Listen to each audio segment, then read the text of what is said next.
जैसा कि आप सभी साथियों को पता है कि ये क्लास जो है नंबर सिस्टम की होने वाली है और इसके पहले जितने भी क्लासेस नंबर सिस्टम के हैं आप जाके वीडियोस में आप देख सकते हैं। 12 क्लासेस जो हैं अपलोड हो चुकी हैं। ये 30 नंबर की क्लास है और इसमें हम टाइप 5 की बात करेंगे। उन क्वेश्चन को देखेंगे जिनका जो क्रम है वो 5वें नंबर के श्रेणी में आता है। तो देखिए टाइप 5 हमने पहले हेडिंग में दे दिया है और प्रश्न है, उसको प्रश्न को पढ़ रहा हूं मैं और करने का प्रयास करते हैं।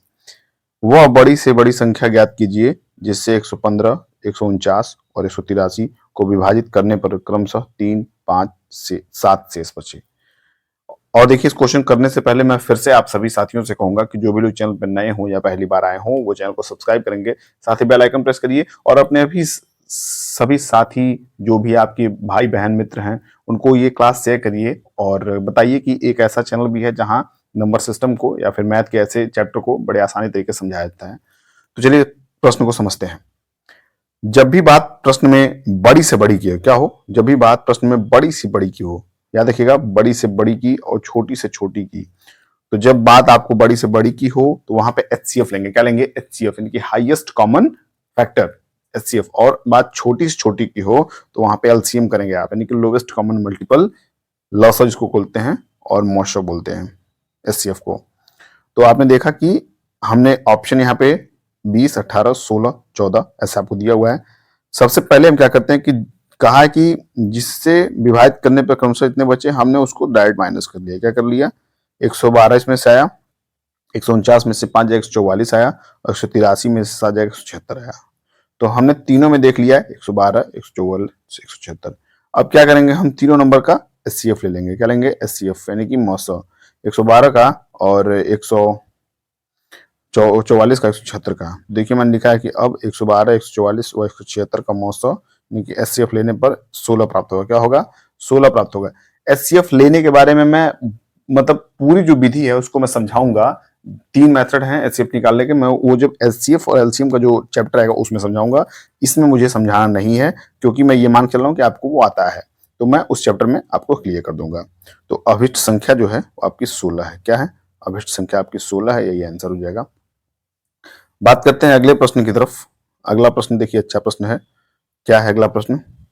अगला प्रश्न है कि वह छोटी से छोटी संख्या, देखिए फिर आ गया ना, ये देखिए छोटी से छोटी आ गया। ज्ञात कीजिए जिसे 5, 6, 7, 8 से विभाजित करने पर 3 शेष बचता हो और संख्या 9 की गुणज भी हो। क्या? ये देखिए थोड़ा प्रश्न जो है ये थोड़ा सा हट के है, इसको समझने वाली बात है। पहले छोटी सी बात से क्लियर हुआ कैल्शियम लेना है हमें, लेकिन कह रहा है कि इतने से विभाजित करने पर शेषफल 3 बचता हो और वो संख्या 9 की गुणज भी हो। ऑप्शन में 1683 है, 843 है, 1677 है, 1983 है। तो सबसे पहला आपका जो काम है छोटी से छोटी, जैसे आपने देखा आप 5, 6, 7 एवं 8 का ले लीजिए लॉस, आपको मिल जाएगा 840। अब आप जरा इसको एक बार जो नियम जो कहता है उसको आप नियम के अनुसार चलेंगे तो आपको समझ में आएगा कि अगर आप इसमें 3 ऐड कर लेते हैं, ठीक है, एक समय के लिए मैं लिख लेता हूं 843, 3 हमने ऐड कर लिया और 3 हमने ऐड किया तो इसको 9 से कटना चाहिए। अगर ये संख्या होगी तो 9 से कटेगी, तो 9 से काटेंगे तो 9, 9 बार हो जाएगा 81 और यहाँ 2 आ जाएगा 23 और 9 से 23 कटेगा नहीं, इसलिए ये संख्या 840 जो है वो सही नहीं हो सकती है। इसके लिए इसका मल्टीपल करते हैं। क्या करते हैं? मल्टीपल, यानी कि इसको 1 से गुणा, 2 से गुणा, 3 से गुणा, वहां तक गुणा करते हैं जहां तक कि इसको सेटिस्फाई न करे कि वो 9 से कट रहा है कि नहीं कट रहा है। तो इसके लिए हमने क्या किया, बहुत छोटा सा काम, हमने देखा कि 840 में नहीं कट रहा तो हमने बस 2 से गुणा कर लिया। क्या कर लिया? जैसे आपको भी जांचना पड़ेगा, इतना याद रखिए जांचना आपको पड़ेगा। तो आया हमारा 1680, 1680 आया और 1680 में अगर हम 3 जोड़ दें, क्या जोड़ दें, क्योंकि शेषफल इसने कहा था कि 3 बचना चाहिए। देखिए जरा ये शेष 3 बचता हो, तो हमने क्या किया कि 1680 में 3 जोड़ दिया तो 1683 आ गया।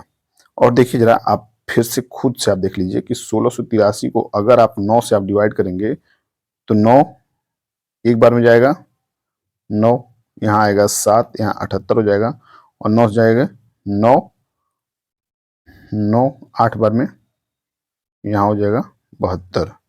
जैसे 72 हो गया तो यहाँ 6 उतरेगा और यहाँ 63 हो जाएगा और 9 सत्ते 63, ये कट जाएगा।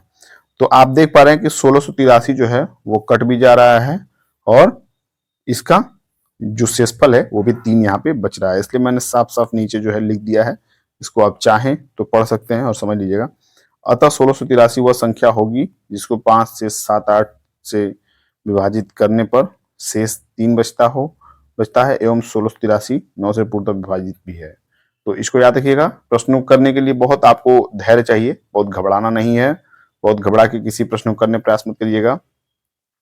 अगला प्रश्न है कि किसी संख्या को 10, 9 और 8 से अलग अलग विभाजित करने पर क्रमशः 9, 8 और 7 शेष बचता है, उनमें से सबसे छोटी संख्या ज्ञात करिए। ऑप्शन ए है 353, बी है 719, सी है 1359 और डी है 359। ऐसे प्रश्नों करने के लिए मैं एकदम आपको सरल मेथड बता रहा हूं।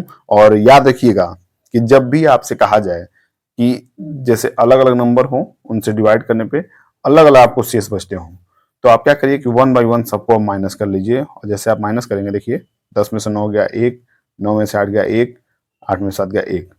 प्रत्येक दशा में एक शेष बच रहा है। क्या हो रहा है? प्रत्येक दशा में जो है एक शेष बच रहा है। तो प्रत्येक दशा में जब एक शेष बच रहा है तो इसलिए मैंने देखिए यहाँ पे इस जगह साइन बनाया है। इसलिए 9, 10, 9, 8 का लॉसो और -1। क्या किया हमने? 10, 9, 8 का लॉसो और -1। तो यहाँ पे जो लॉस आएगा वो 360 आ जाएगा और -1 यहाँ कर देंगे तो हमारा 359 जो है वो उत्तर प्राप्त हो जाएगा। इसको याद रखिएगा, 359 जो है आंसर आप लिख लीजिएगा। ये देखिए, ये एक अच्छा प्रश्न है, इसको भी समझने का प्रयास करते हैं। प्रश्न है कि वह सबसे छोटी संख्या, वह देखिए जैसे छोटी की बात आए, बड़ी की बात आए, तो छोटी मतलब आपको एलसीएम, सबसे छोटी मतलब एलसीएम, सबसे बड़ी मतलब आपको एचसीएफ ज्ञात करिए, जिसमें से यदि 6 कम कर दिए जाएं तो वह 12, 15, 20 तथा 27 से पूर्णतः विभाजित हो जाती है। ऑप्शन ए है 542, बी है 540, सी है 546 और डी है 500। तो आप क्वेश्चन को हल करेंगे तो सबसे पहला आपको जो काम है वो इन चारों संख्याओं का लॉसा लेंगे और +6 कर देंगे। वजह साफ साफ दिया है कि सबसे छोटी संख्या ज्ञात करिए जिसमें 6 कम कर दिए जाएं तो वह 12, 15, 20 से और 27 से पूर्णतः विभाजित हो जाए। तो जैसे आप जो एलसीएम निकालेंगे उसमें अगर आप 6 जोड़ देंगे तो जो संख्या आएगी उसमें से जब भी आप 6 माइनस करेंगे तो वो तीनों से बारी बारी, सॉरी चारों से वो बारी बारी वो संख्या जो है कट जाएगी। वजह क्योंकि उनका एलसीएम है तो वो कट जाएगा। और एलसीएम अगर ना समझ में आए तो आप देखिए, मैंने एलसीएम यहाँ निकाल के दिखाया है, आप यहाँ देख लीजिएगा। ऊपर कर दे रहा हूँ थोड़ा, नीचे देखिए यहाँ पे मैंने 540 भी दिखाया है आपको, और आंसर जो हो जाएगा वो हो जाएगा 546। देखिए अगला प्रश्न, जो 2 प्रश्न है वो भी अच्छे प्रश्न हैं, इनको भी समझते हैं।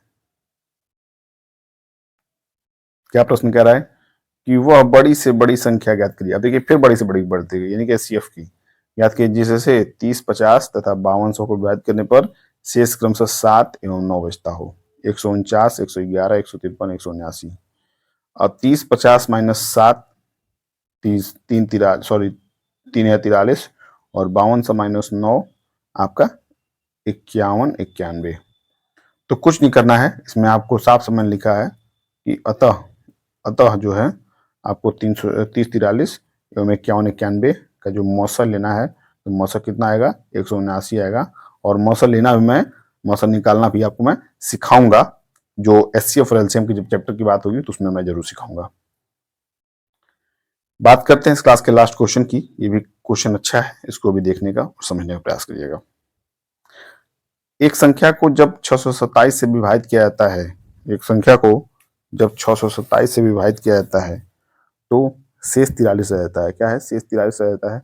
इसी संख्या को जब 19 से विभाजित किया जाता है तो शेष क्या होगा? 5, 18, 13, 7। हमने हल किया है तो सबसे पहले क्या किया है कि जब 627 से हमने किसी संख्या को भाग दिया है तो यहाँ 43 शेष बच जाता है। तो एक जैसे सबसे प्रथम दृष्टया जो सोचने वाली बात है, तो अगर हम इन दोनों को जोड़ दें, क्या करें, इन दोनों को जोड़ दें तो यहाँ ये वो संख्या प्राप्त हो जाएगी। एक मान के मैं चल रहा हूँ कि जो इससे भाग देने पर 43 शेष बचे, तो ये संख्या 670 आ जाएगी। और जैसे 670 को हम 19 से भाग देंगे तो यहाँ पे आपका 5 शेष बचेगा। क्या बचेगा? ये तो हो गया मतलब इस तरह करने से। और बाकी अगर आपको पेपर में ऐसे प्रश्न आते हैं तो कुछ नहीं करना है, आपको बस देखना है कि लास्ट वाला जो शेष कितना बच रहा है, यानी कि 43। तो 43 को 19 से आप डिवाइड कर देंगे। देखिए हमने 43 को 19 से डिवाइड किया है और आपको 5 जो है वो उत्तर मिल रहा है। तो कोई शक और संदेह नहीं है कि आपको ऐसे प्रश्न करने में दिक्कत होंगी। और ये जो जितनी मैंने विधियां बताई हैं इनको आप नोट कर लीजिए। आप प्रयास करिए कि ज्यादा से ज्यादा क्वेश्चन को बार बार लगाने के लिए, तभी आपको क्वेश्चन जो है दिक्कत नहीं करेगी। और मेरा विश्वास मानिए कि जो भी लोग तैयारी कर रहे हो वनडे एग्जाम की, वो हर हाल में इन सभी प्रश्नों को गौर से देखें, क्योंकि प्रश्न जब आपके सामने आते हैं तो उस समय आपके दिमाग में मैथड नहीं चलते हैं और आप परेशान रहते हैं। तो जब क्वेश्चन को ज्यादा से ज्यादा टाइम हल कर लेंगे तो आपके दिमाग में मैथड भी है जो चलता रहेगा। तो चलिए इस क्लास को अब यहीं समाप्त करते हैं, और अगली क्लास में जो है अच्छे सीरीज के साथ, सॉरी अच्छे टाइप के साथ, अच्छे क्वेश्चन के साथ मिलेंगे। तब तक के लिए शुभकामनाएं आपके साथ हैं। पढ़ते रहिए, मस्त रहिए, स्वस्थ रहिए। Bye bye, take care.